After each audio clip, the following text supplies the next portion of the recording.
Moving towards the last section of today's conference, that will be on diabetes and sepsis.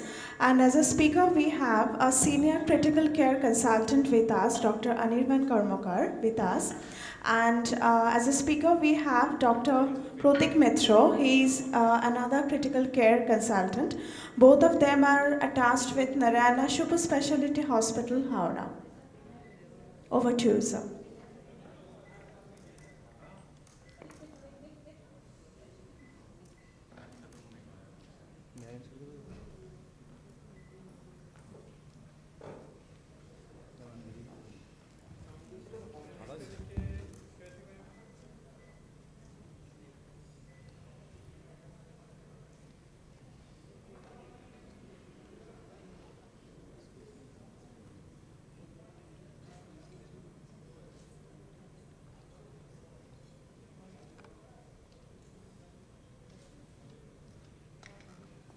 Good evening. So, last but not the least. So, today's topic sepsis and diabetes. And this is not only a nightmare to the physicians but also to us. We are intensivists, and this diabetes with the multi-system involvement cause various effect in critically ill patients in ICU. And diabetes in many way alter the fate of the patients. It affects the body immunity, both active and passive. It altered the inflammatory responses. It altered the vascular endothelial function.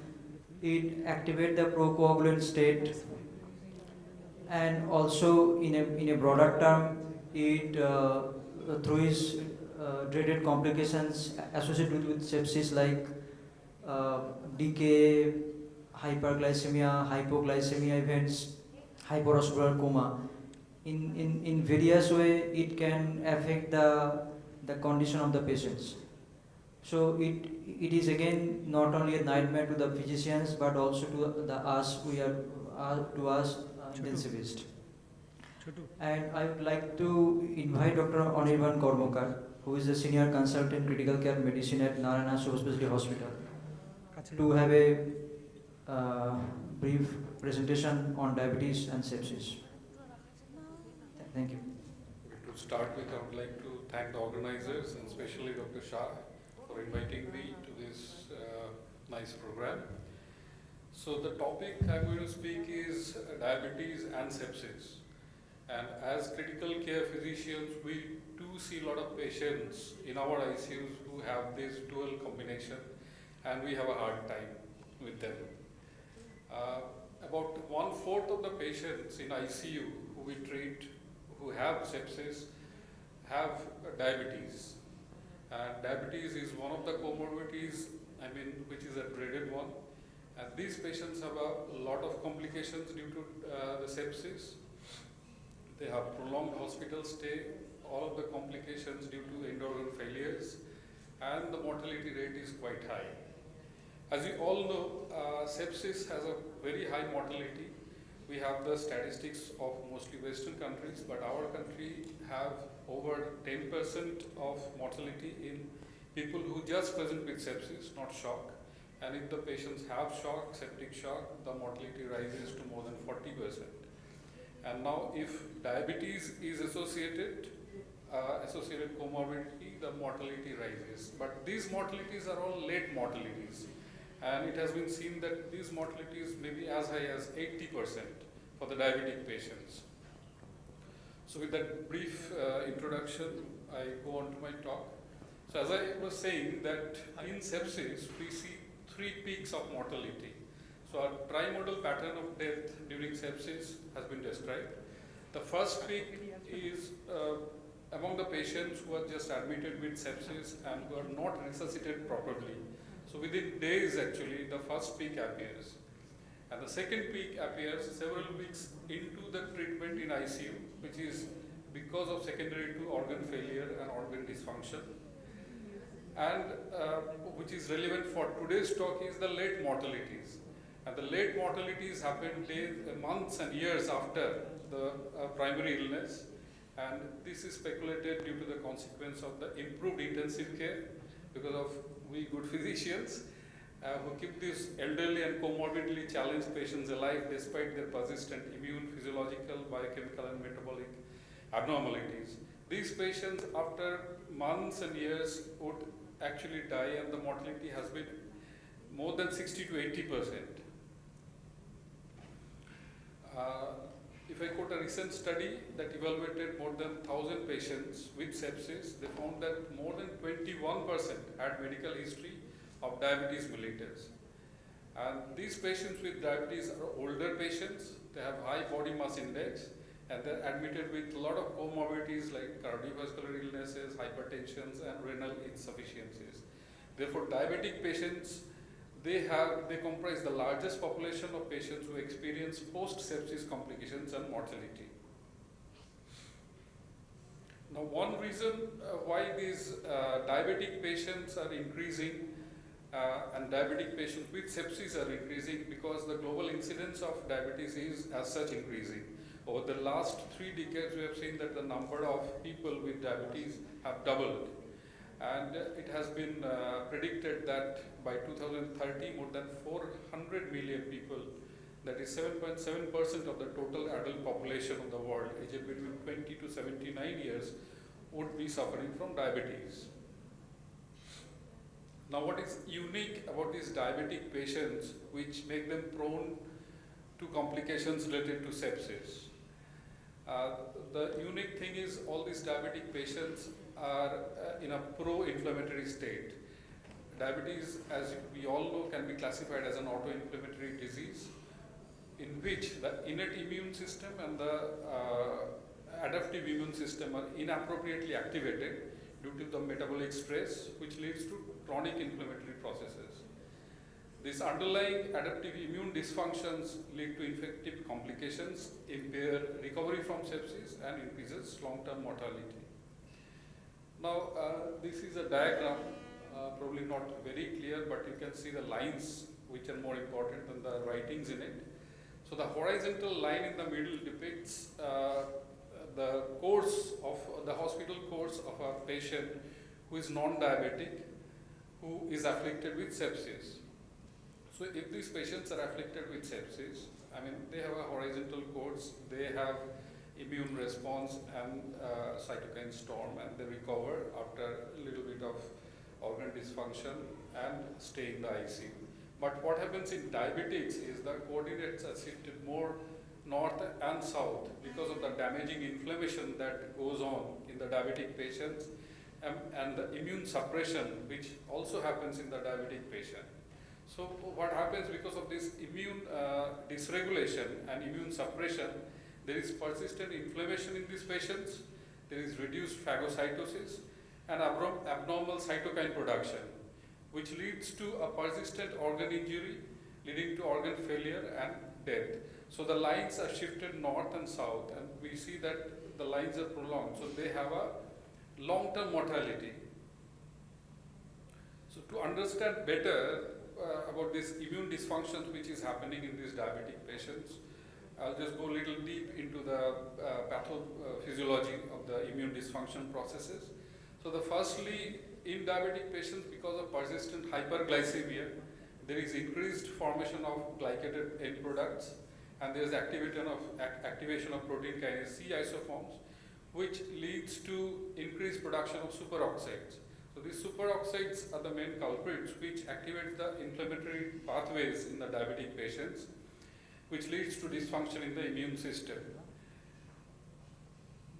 So inflammation being one of the main culprits in the diabetic patients, and inflammation happens during sepsis, as we all know. There is activation of immune system, and there is excessive release of interleukins like IL-1, beta, TNF, interleukin 17s, and one of the hallmarks of sepsis is a cytokine storm.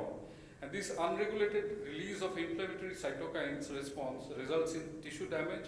They incite a lot of organ dysfunction and causes severe multi-organ dysfunction. In the diabetics also there is a lot of inflammation happening because of the free fatty acids which act as antigens and activate the tissue lipoprotein receptors, and there is a lot of activation of the active immune system. In addition, there is also indirect activation through the TLR signaling system, and this together elicits an excessive inflammatory activation in sepsis and diabetes, making it a really challenging situation. Along with the inflammatory response which is happening in the diabetic patients who develop sepsis, there is also metabolic dysregulation of the immunity in the diabetic patients, because mainly of the nutrients. The immune cells, as we all know, do not store nutrients, and when they are activated and they have to be upregulated to have a immune response. I mean, a lot of nutrients are required, which they assimilate from the surrounding microenvironments. And these nutrients are required to make the ATPs which are required, and the RNAs, DNAs, and protein synthesis. So therefore, for a successful effector response, glucose metabolism is very vital, and also it has been seen that utilization of extracellular glutamine is required for this effector response. But what is happening in diabetic patients, there is aberrant glucose metabolism, and therefore these nutrients are not activated properly, so the immune system is dysregulated, and the immune system doesn't produce the response which is required for the disease process. But we have seen that although some of these patients recover from the inflammatory state during an acute septic episode, elderly patients with significant comorbidities, they fail to resolve this initial condition. And this leads to a progressive persistent inflammation, tissue cell, immune cell dysfunction, and catabolic environment. In the diabetic patients also, what has been seen that there is a lot of mitochondrial dysfunction, and there's a lot of imbalance in the redox system. In the diabetics, there is microvascular dysfunction which leads to tissue hypoxia, which finally leads to impaired oxidative phosphorylation process and triggers cell dysfunction. In diabetics, because of this amplified mitochondrial dysfunction and redox imbalance, there is a lot of progression of the sepsis disease as such to multi-organ failures. Another important factor which causes this dysregulation is the calcium hemostasis. Calcium hemostasis in diabetics is impaired across the tissues. The most consistent finding is in the diabetics is an increased intracellular calcium, which leads to tissue-specific dysregulation and glucose resistance. In sepsis also, we have seen, although the systemic calcium levels are reduced, there is increased cytosolic calcium, which leads to elevated inflammatory response and cellular dysfunction. Along with this calcium hemostasis, there is also endothelial cell dysfunction which is happening in the diabetic patients. And endothelial cell dysfunction, as we know in sepsis, manifests as capillary leak, altered vasomotor tone which causes hypotension, and microvascular thrombosis. In the diabetics, because of increased concentration of the glucose and free fatty acids, there is also activation of endothelial cells, which leads to pro-inflammatory and pro-thrombotic endothelial phenotypes. And these endothelial cell dysfunctions, we see that they cause a lot of physiologic and immune dysfunction and aberrations in the patients who have diabetes and sepsis together. And there is also neutrophil dysfunction.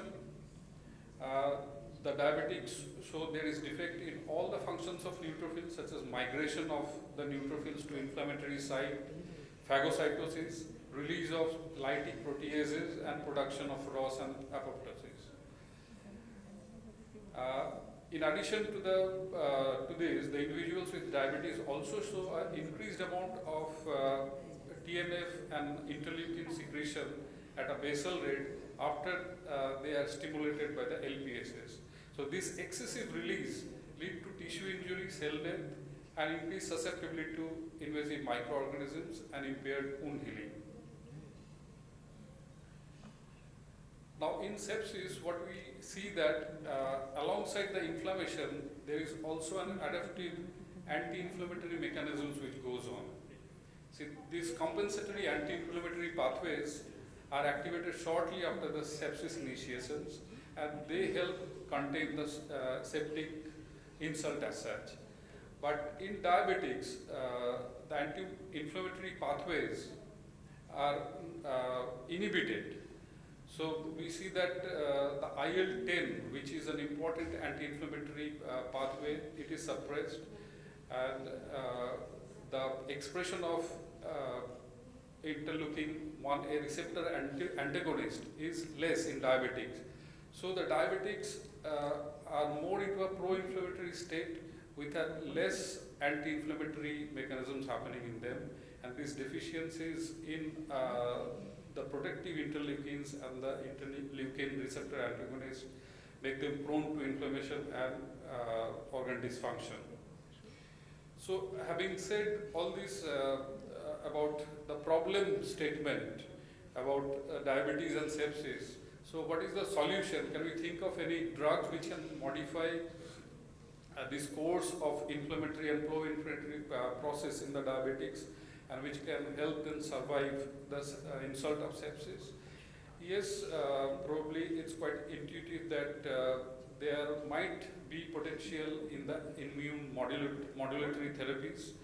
So few of the immune modulators I would like to mention. Most of these immune modulators are used in the arthritic patients, in rheumatoid arthritis or osteoarthritis patients, and they have been tried in those patients, but I could not find much studies which recommend their use and how to use them. But I'll just mention the name of the drugs which have been suggested in various review literature. The first being the interleukin-1 receptor antagonist, which is called anakinra.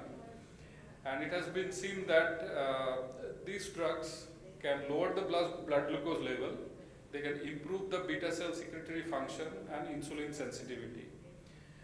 However, anakinra is a short-acting drug and it requires daily administration to maintain its ability to serve as a long-term therapy option. A few anti-diabetic drugs are also quite promising, like the glibenclamide has shown powerful inhibition of IL-1 beta in islet cells. Metformin has also shown to inhibit release of pro-inflammatory cytokines via the IL-1 beta mechanisms. And then there are some monoclonal antibodies like the zivokizumab and the canakinumab. These monoclonal antibodies also have improved glycemic control and they reduce inflammation in the patients with type 2 diabetics.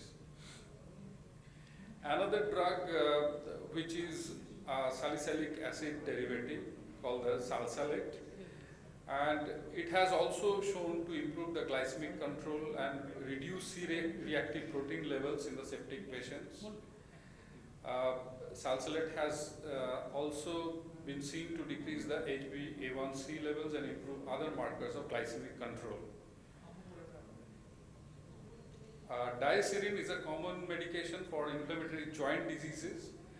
It decreases concentration of cytokines such as TNF and IL-1 beta. Given the benefits seen in long-term use in inflammatory joint disease, it was hypothesized that diacerin could be one of the beneficial drugs which can be used in diabetics to decrease inflammation. Now finally, when these patients land up in ICU with sepsis, what is important for us is to have an optimal glucose control. And one important thing I would like to mention here is while doing glucose control, we should not forget about hypoglycemia.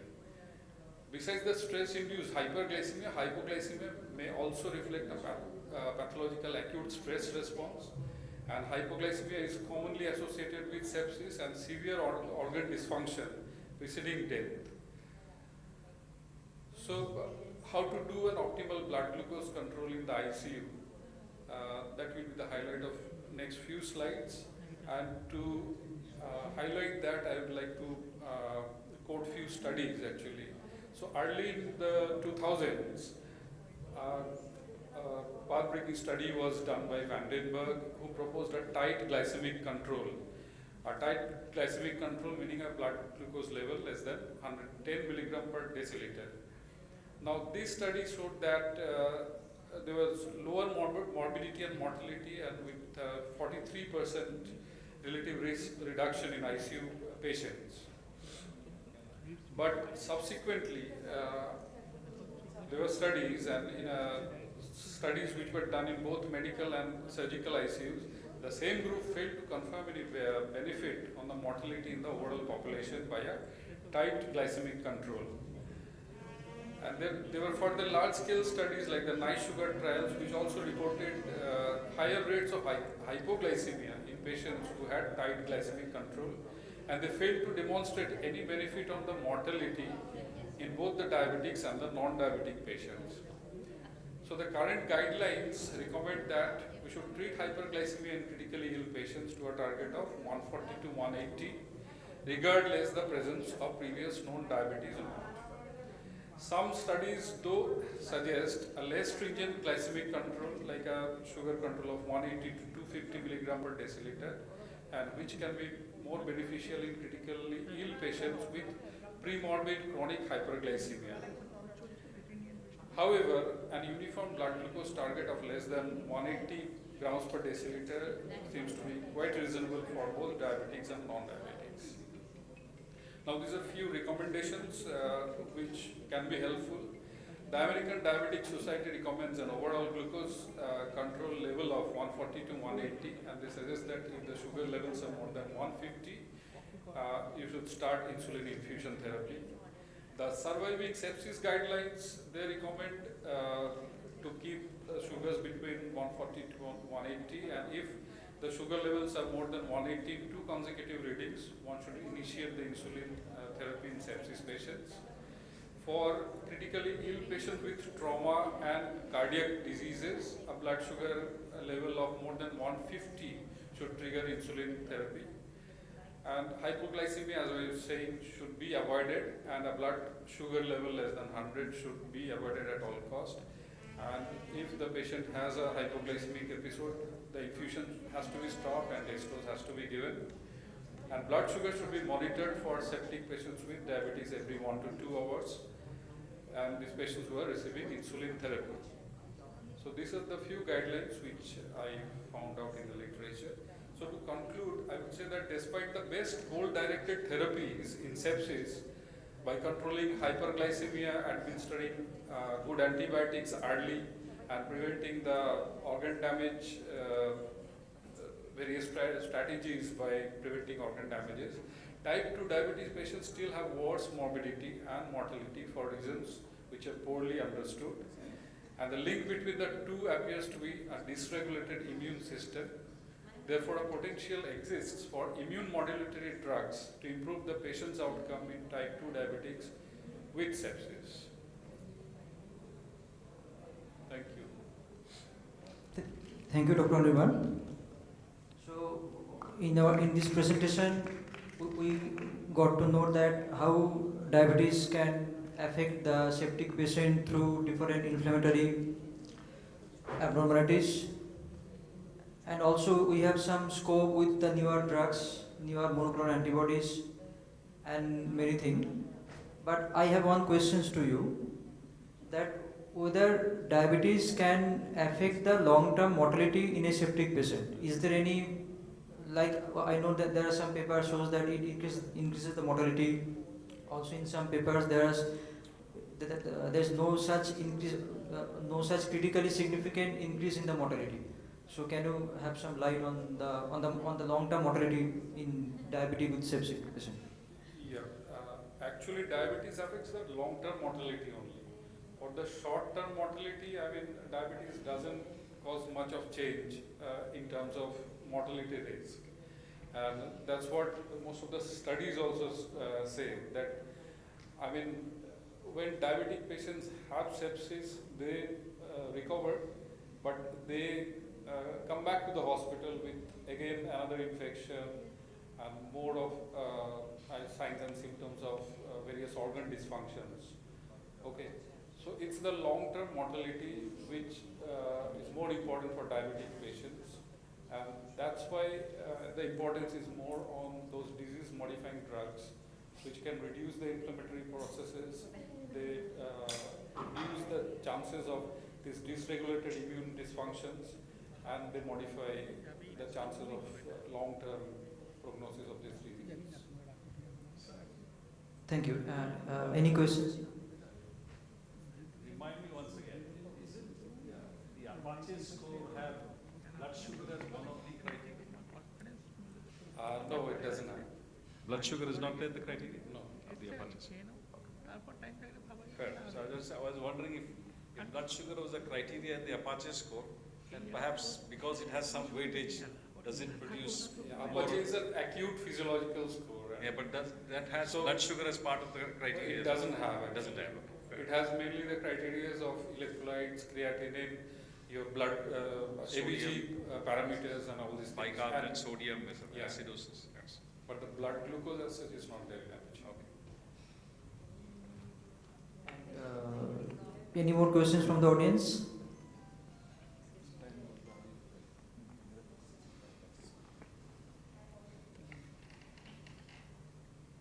So, I would like to thank Howrah Town Diabetic Study Society for this session and consider me as a chair for the session. I would like to thank Dr. Anirban Karmakar for his elaborate description on the diabetes and effect of diabetes on sepsis. So in that way, I will conclude the session. Thank you.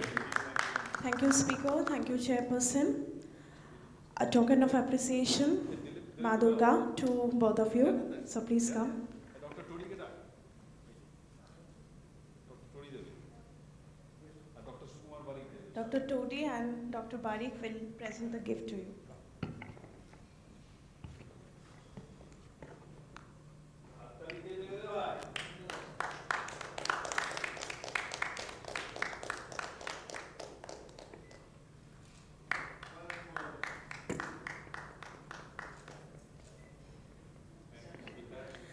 Thanks to all of you.